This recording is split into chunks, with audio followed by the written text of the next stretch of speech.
Palmyre, Mossoul, Hatra, ces villes antiques au Moyen-Orient abritent des sites archéologiques majeurs, mais maintenant on en connaît aussi le nom parce que ce patrimoine a été pris pour cible et en partie détruit par l'État islamique.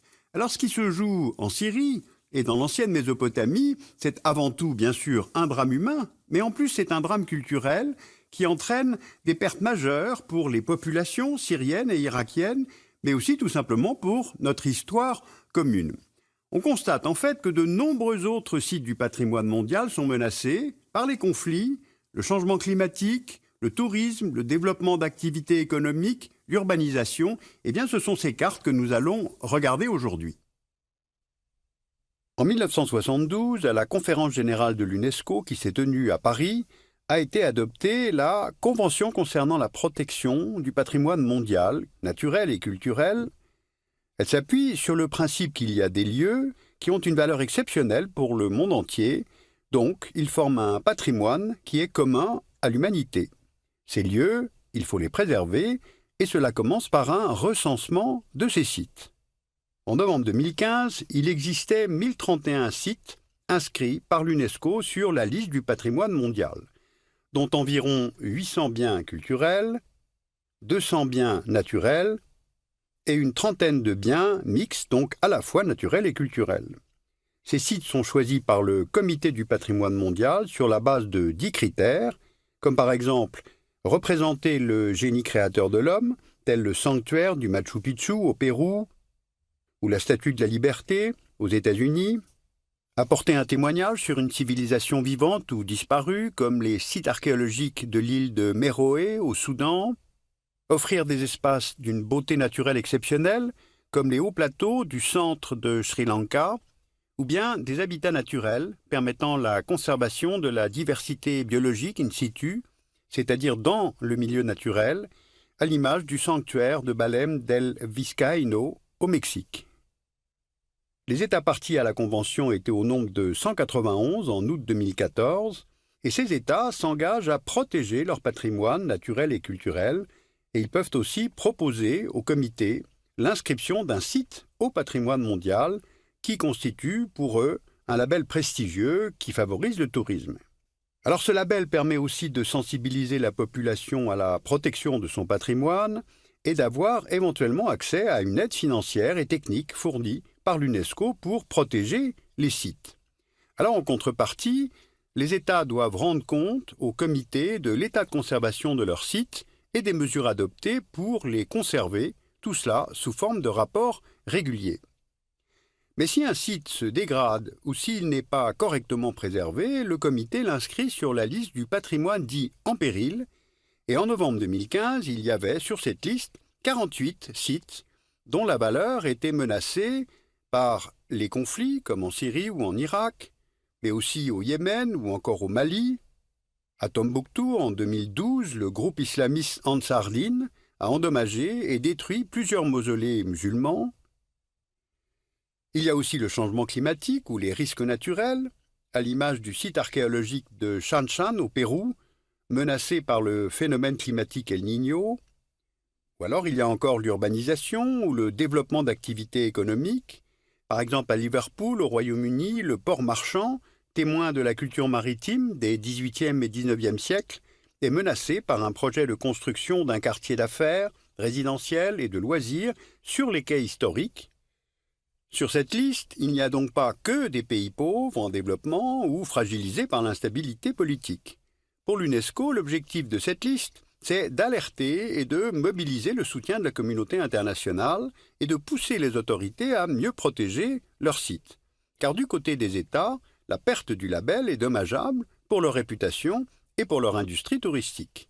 Si rien n'est fait, un site peut être rayé de la liste du patrimoine mondial s'il a perdu ses caractéristiques exceptionnelles. Alors c'est arrivé 2 fois, à Dresde, en Allemagne, où la construction d'un pont a détérioré le paysage culturel, à Oman, où une zone protégée dévolue à l'oryx arabe, une espèce en voie de disparition, a été réduite de 90% par les autorités suite à la découverte de gisements de pétrole. Alors être rayé de la liste, c'est aussi ce qui pourrait arriver au patrimoine irakien et syrien, menacés par le conflit qui ravage ces deux États. La Syrie et l'Irak disposent d'un patrimoine historique exceptionnel, notamment hérité de la Mésopotamie antique.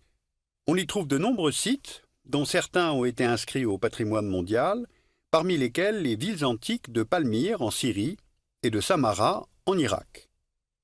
Or aujourd'hui, ces sites, en quasi-totalité, sont considérés comme étant en péril. Car la Syrie, on le sait, est en guerre depuis 2011. Le conflit oppose l'armée syrienne aux groupes rebelles qui luttent pour la chute du régime de Bachar el-Assad, et les deux camps, ainsi que les forces kurdes, sont également confrontés à la progression de l'État islamique, à la fois en Syrie et en Irak, et le patrimoine est l'une des victimes de ces conflits. Certains sites ont subi des dommages collatéraux, des affrontements. Par exemple, le contrôle du krach des Chevaliers, construit au XIIe et XIIIe siècle, a été l'enjeu de combat entre les rebelles et l'armée syrienne. Le krach, situé en hauteur, facile à défendre, constitue aujourd'hui, comme au Moyen-Âge, un point stratégique. Il se trouve en effet entre deux vallées et certaines routes d'approvisionnement en provenance du Liban. Des vestiges sont aussi détruits en raison de leur valeur historique et culturelle. C'est ce qui s'est passé à Nimroud, à Tra, au musée de Mossoul ou encore à Palmyre, où l'État islamique a détruit des objets et des lieux qu'il considérait comme anti-islamiques. Par exemple, en août 2015, l'EI a détruit le temple de Balchamin, à Palmyre. Alors on est là face à une forme de nettoyage culturel, où le patrimoine est utilisé comme arme de guerre afin de choquer la communauté internationale tout en ralliant de nouveaux soutiens.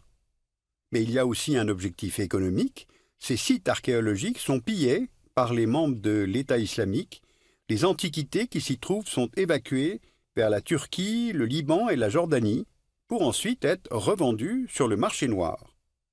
Alors il est difficile de connaître avec précision les revenus de l'EI tirés de ce trafic. Les estimations oscillent entre plusieurs millions et plusieurs milliards de dollars.